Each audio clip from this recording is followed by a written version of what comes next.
Sue, you've been a journalist for a while. What do you think when you contact somebody and ask them a question and they keep saying they'll get back to you, but they never do? Well, you kind of have to assume the worst, don't you, really? You have to assume the answer is a really embarrassing one, or They don't know it.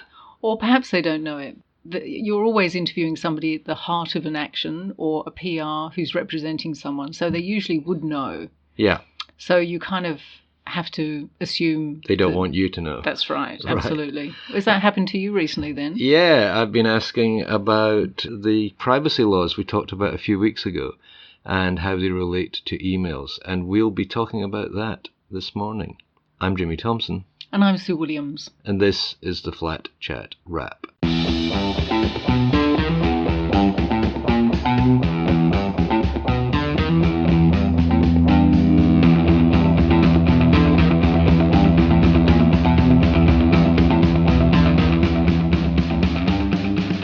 So recently we had a discussion about privacy and the use of email addresses and providing the email addresses to all the owners. As you know, when you go to your Strata Manager, you should be able to see pretty much anything that's available on the record for your Strata scheme. So that's the residents' addresses, and it's their phone numbers and their email addresses. All the communications. Everything. I mean, there are a few exceptions, things like if you're in litigation with your Strata scheme and they have letters or emails between them and their lawyers about your litigation, then they don't have to hand that over. Sure, well that's reasonable, isn't it? That's privileged information, but otherwise it's pretty much everything that's on the record. Yeah, and it costs you to actually go there, doesn't it? You have to pay a small fee. In New South Wales, I think it's about $28. Okay, so it's negligible. Yeah, and you have to pay for any photocopying that's done. Okay, and elsewhere it's a similar kind of fee? Yeah, some places it's free, other places it's about the same. So we've been having this discussion about email addresses because somebody said, well, they have to provide the email addresses because it's on the Strata roll, and this is on the Flat Chat forum. And I wrongly said, well, you have to provide your postal address. That's part of Strata law. But not your email address. And then I checked, and you do have to provide your email address. It says if you have an email address, you should supply it. Wow, because I guess it's really similar to a postal address, isn't it? Well, these days, for most people, I think most people do most of the communication by email of some sort. So I dug into this, and I contacted, the New South Wales government. I also looked into the Strata Community Australia, that's the body for Strata managers, and I looked at their website, and they specifically say we do not hand out email addresses because they come under the privacy laws. Really? And is that right? Well, I guess I'm going to find out in a moment when you tell me the results of your inquiry. My investigations, I don't think it is right. I contacted the federal body that covers privacy laws, and basically they said if you're a corporation that has a turnover of less than $3 million a year, which would be most apartment buildings, really. Yep, you're not covered by the privacy laws. And if there is another law that compels you to reveal information, it's not covered by the privacy laws. So that's 2 counts. Right, so people should actually provide the email addresses. Well, that's what I think. So I've contacted the New South Wales State Government Justice Department, and it's that usual thing of you go to the Justice Department because they handle the tribunal, NCAT, and they say, no, this is a Strata thing. So you got to go to fair trading. You go to fair trading, and they say, no, this is a justice thing. Oh, that's a familiar merry-go-round, isn't it, really? Yeah. So I found somebody who seems very polite and nice, and for the past 2 months, I imagine she has been bouncing around from one department to another trying to get an answer. So far, no answer. Oh, no. 2 months? Yeah, I emailed the New South Wales president of the SCA and said, look, you've got this on your website. I don't think it's right. Please get back to me. Tell me the basis for you having it on your website. And nothing. Radio silence there. No, we're coming out of Christmas and New Year, and maybe he's off skiing in Japan or something like that. That's very generous of you. Fighting bushfires, that's what he's doing. Oh, yeah, of course. And then I went back to the forum and I said, look, I think the evidence seems to be that we're not covered by privacy. legislation. But has anybody challenged this? Because I need to see an example of where there has been a case adjudicated, maybe at a tribunal or in a court. Some kind of precedent in some way. Yeah. So up pops this lady in Western Australia. Now, her story is quite interesting and kind of familiar. She suspected that her owners' corporation, I think they call it a strata council there, she suspected that they were using strata funds to repair defects that should have been covered by the builder. Right. And the builder was very influential on the strata scheme. Mm. So she wanted to get the records of all communications. And first of all, her strata manager in WA said, no, all these communications are private. So their law is very similar to ours. So she challenged this, and the tribunal, first of all, said she could have access to the papers and she could have access to communications, some of the communications. She could not have access to the emails in case she used the email addresses to contact owners. And she kind of said, well, one of the reasons I want the email addresses is so I can contact other owners, so I can tell them what's going on here. So that was a ruling of the tribunal. She went to the Supreme Court of Appeal in WA. That's a very senior court. And she went in and argued that because the law said she was entitled as a member of the owners' corporation, or the body corporate, or whatever they call it out there, because she was entitled to see this stuff, she should be entitled to everything. The strata manager and the committee argued that one of the reasons she shouldn't get the email addresses was because she might use that to contact everybody on a commercial basis. Like, okay, here, selling Tupperware or something. Exactly. Yeah. And the court said, well, you can't restrict somebody's access to this material because you think they might misuse it. And the whole point of her having the email addresses of other owners is so that she can contact them on matters related to the owners' corporation. You cannot say she might misuse this and use that as an excuse for not giving her the email addresses. That's interesting, because it's like you won't ban knives because somebody might use one to stab someone. Yeah, even though we know people do that. Yes. And this lady had no intention of misusing the email addresses. That sounds a really good ruling. Well, it is. It's a very strong ruling, and it should set a precedent for tribunals here in New South Wales and elsewhere in Australia. I don't know if anybody's game to do that. I don't know if anybody is still refusing to hand over email addresses. I think they are. I hear still of people going to their strata managers and saying, can I see the communications, between the strata committee and the builder who is doing something, and they're told, no, it's private. Yeah, and I think there's a bit of a new trend as well. When people hand over emails, like a strata manager hands over emails, sometimes these days they redact paragraphs in emails, which is kind of just a fashionable thing, I think, at the moment. There's been so much publicity about the government doing it under privacy regulations. It seems that the cancer is kind of spreading elsewhere throughout society. Yeah, somebody's making a fortune with little black line pens, pens, or a software for your computer. Yeah, I'd never heard before of people redacting information from a strata committee. It's crazy. Yeah, and the other sinister side to all this is what I think the reason strata managers and strata committees don't want ordinary owners to have people's email addresses is they don't want them to be in touch with each other. It's about power, isn't it, really? Yeah. If you've got communication with everyone else, then you've got the power base with you. If other people start using that kind of communication, then that your power dissipates. Yeah. Well, as we know, once a committee gets into power and they start picking up all the proxies from the absentee owners, and the absentee owners don't even read the minutes of meetings. So they'll basically say, I just go with the flow, I don't want to rock the boat. If somebody is having to go and get snail mail addresses, which are often just to their agents, they're never going to find out that there might be a problem in their building. And sure, fair enough, some people don't want to find out what's going on in their building. As long as their rent's being paid by their tenants and the levies don't go too high, they're happy to let things go the way they are.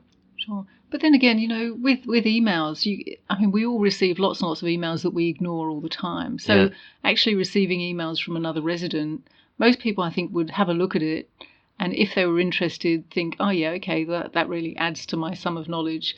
And then if they receive another one from the same person, if they are interested, they'll look at it. If they're not interested, they'll ignore it or junk it. See, this is the thing that puzzles me, that the owners' corporations, the strata committees, the strata managers are going, this is an invasion of privacy.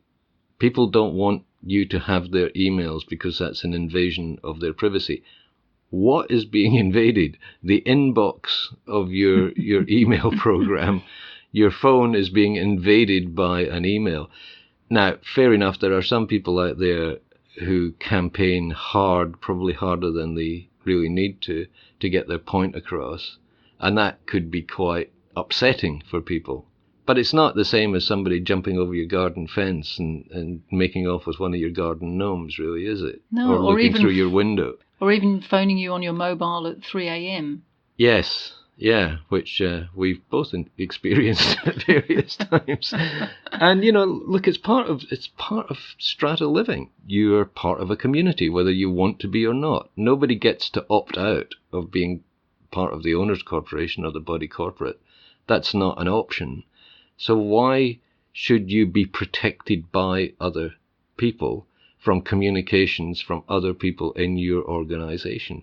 And that's what it amounts to. Because, as you know, you can block email addresses. So if you're being pestered by somebody, you just block their email address. You never see those emails. Or if you're kind of an ASIO spy or something and you really don't want people's emails, then you set up another email address to give to people. I thought we'd promised you'd never tell people I was an ASIO spy. But it's quite easy then just to set up another email and kind of give that email out to people like strata organisations, really. Yeah. I mean, that is easy, but it's easier to stop people communicating from each other. And we know from our history in this building and other buildings that the committee is terrified that people will start communicating with each other.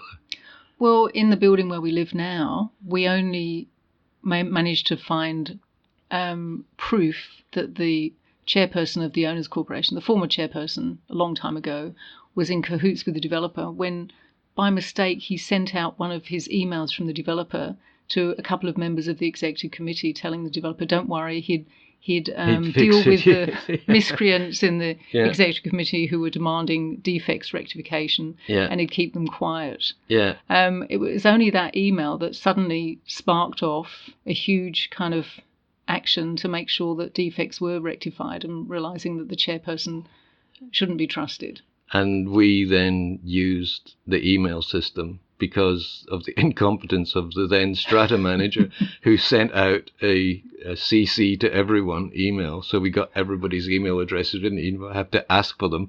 And if we had asked for them, we would have been refused them. But we had everybody's email addresses and we were able to write to people and say, do you realize what's going on in this building? And the one person who didn't read the email was the chairman. He turned up at the meeting all puffed up and very proud of himself and being in control and didn't realize there was a coup going on and he was on the way out. He wasn't a happy man that day, if I recall. No, but far better to rely on the law than incompetence, really. So it would be good to see these kind of rights enshrined in law and in a way that everyone can understand. Yes. And we're not having to rely on people coming back to us from the government who don't really quite know what's happening. Yes, and the government doesn't know what's happening. The people don't know what's happening. We don't know what's happening. And I think I would love the SCA to come back to me and tell me what they think about this, because I think, and this is my personal opinion, all the indications are that if an owner wants email addresses that are on the strata roll, and everybody who has an email address should have put them on the strata roll, and if they are using emails to contact owners, like to say, hey, you're behind with your levies, or we've got a meeting coming up, those email addresses should be made available to the owners who ask for them. So come on, SCA, just answer. Just come up with an answer, because I think what you've got on your website is misleading strata managers and it's misleading strata owners. There's a lot of confusion. We need to clear it up. And maybe I'll even unblock the people whose emails I've blocked from our committee as a gesture of openness. Starting the new year well. I just feel I don't know why. I know that there are emails flying around and emails being sent to me, and my computer just gobbles them up and spits them out somewhere. I never see them, and that makes me... Ignorance is bliss sometimes. One of the other things that we've been chatting about on the Flat Chat forum has been what I call dead man voting. What happens to your proxy votes when you pass away? Do they live on after you? That's after this.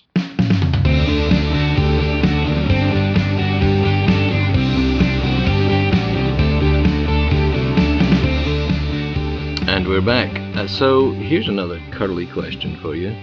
What happens to a proxy vote after the person who gave the proxy is either permanently incapacitated or passes away? Goodness, that's a bit gruesome, isn't it, really? Yeah.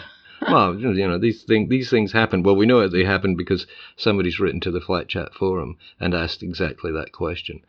What happens when you've been given a proxy vote and the person behind it has passed away? And in this case, I think it was a case of them becoming incapacitated. So, I'm thinking possibly an older person, who's gone into care or something like that. Yeah, I would have thought the executor of their estate, because they kind of take over the estate, don't they? So they would take over the proxy? No.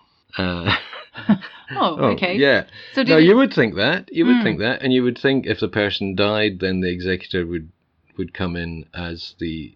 Or even the people who are inheriting their estate, really. Yeah. I suppose it's more them than the executor, I suppose. Yeah.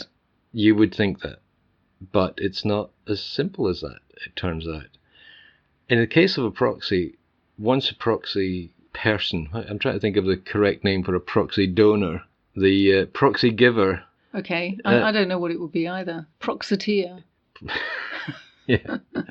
Proxologist. No, that's a whole different... Proctologist is... Yes, okay. Yeah, you don't want to do that. No, we don't want to go there. The person who gives the proxy, once they cease to operate for whatever reason, then the proxy's gone. Really? Yeah, it's gone. The person who gave that proxy is no longer in a position to take it away. Oh, I see. So that's an important part of the proxy law, is that at any point the person who gave the proxy can say, all right, I rescind that. I don't want you to vote for me, and I want somebody else to do it or whatever. But as soon as they say that, it's very clear the proxy ceases to be used by the person it's been given to. So if the person who gave the proxy has incapacitated, then the proxy dies, right? When the owner passes away or becomes incapacitated, I don't know how many more times I'm going to be able to say that word this morning. I'm sure I'm going to have to at some point. Well, the person who is inheriting the estate doesn't become the owner on the strata roll until such times as the estate has been cleared.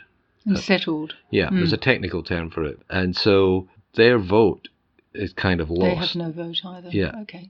So this could be critical in situations where a vote, say an AGM or an EGM, is extremely close. A tight vote. That's when everybody starts examining very closely who's got the right to vote and proxies and things like that.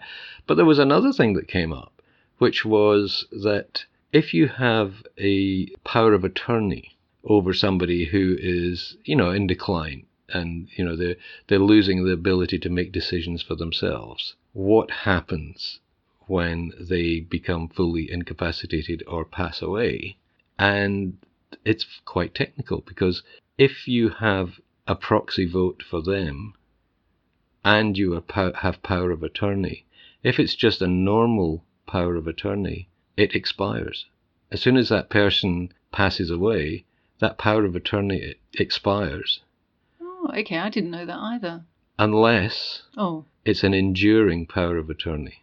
So there's two. You can go, if you've got an elderly relative who needs a bit of looking after, and you think you might have to make decisions on their behalf, then you can get power of attorney to sign papers for them when they are not able to do it for themselves, things like that. There's a thing called enduring power of attorney, which goes much further than that, which basically allows you to make decisions on their behalf. Like a classic one would be an elderly relative who needs to be in some sort of residential care but doesn't want to be in residential care. If you have enduring power of attorney, i.e. you've anticipated this years in advance, and you have that level of power of attorney, you can basically force them to go into residential care. If you have that enduring power of attorney and a proxy vote and the relative dies, you can then exercise that proxy. Wow. But you have to have that really specific set of circumstances. Yeah. So you can have effectively the dead man vote, or the zombie vote, as I sometimes unkindly call it. Although there are people who would look at some executive committees, some strata committees, and say, well, they're all zombie votes, really. So an AGM would be the night of the living dead, really. Well, we've been through a few of those.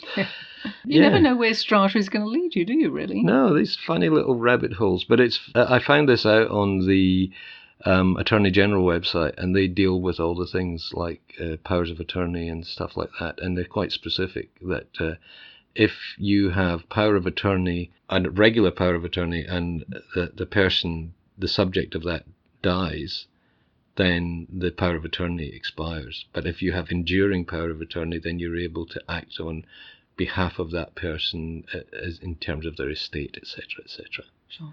So that's an interesting lesson for all of us, really. So now we know we can get the email addresses and we can vote for dead people. Send dead letter drops. Now that's dead interesting. Right.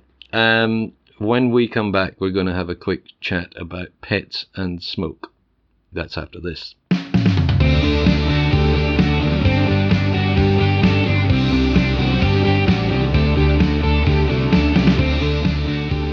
And we're back.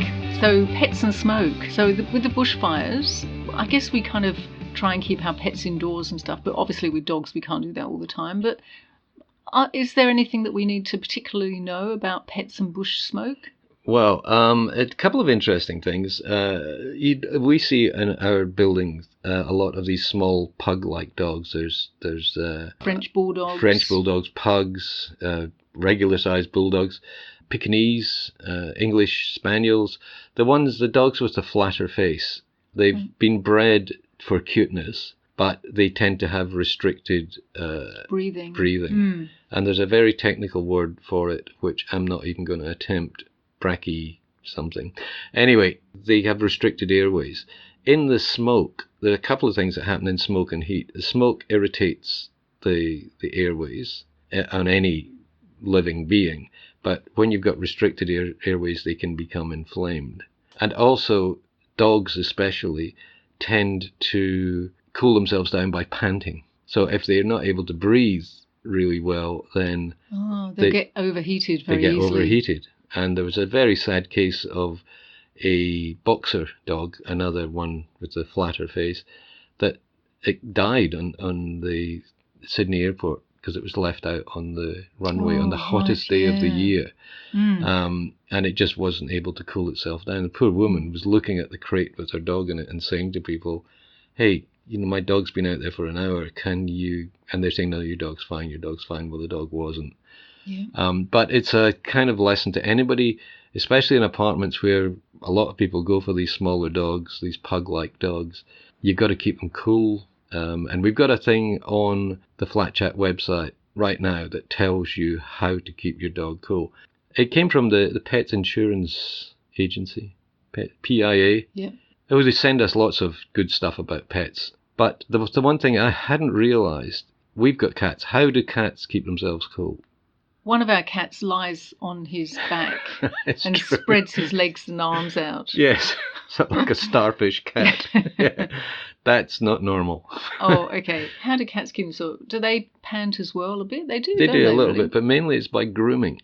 Really? Yeah, and or it's a big part of their keeping because themselves. It makes them damp. Yeah. So and they're lifting their fur and things like that. But in smoky, bushfiery conditions, they have ash on their fur. Which is not good for them. Ah, because they're ingesting that ash. Yes. So the answer is keep your pets inside, and in really hot weather, especially with cats, wipe them down with a damp cloth, because that will not only cool them down, but it will remove any ash or smoke fragments or whatever. Oh, that's a good idea. Smoke particles. And also with dogs, maybe clean up regularly, clean the balcony regularly, because cats and dogs are going out in the balcony and they're getting ash on them. Really. Yeah. And I think many of us have been thinking, well, the bushfire season's only just started, so we won't bother to clean up till maybe till it's April. An inch thick of ash on the balcony. That's a kind of lesson for us to be a bit more responsible, I suppose. Yeah, and dogs, just water play is good for dogs. Don't exercise them in the middle of the day. Exercise them early morning and in the evening when it's cooler. Just give them a chance to cool down. And water play is not so good with cats, is it really? They don't enjoy that quite so much. No, and you got to be careful which kind of dogs and the kind of water play you use, because I didn't know this. Some breeds of dogs can't swim. Oh. Can't even do the dog paddle. I assumed all dogs could swim. So did I, but apparently there's some. I don't know which breeds they are. Maybe I should do a follow-up. I don't know how relevant to apartment living that is. Okay, so thank you so much again for coming on the Flat Chat podcast with me. It's an honour, Mr. Thompson. I don't know about that. This time in the morning, it doesn't feel like such an honourable thing to do. You can catch up on all of the things we've been discussing on the Flat Chat website, and we will be back again next week. flat-chat.com.au. Thanks for listening. Bye. Bye.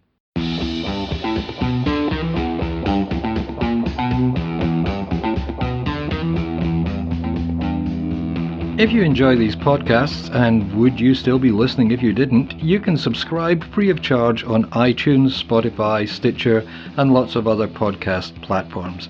As I said, it's free of charge, and that means the podcast will be delivered directly to your phone, laptop, or computer as soon as it's published.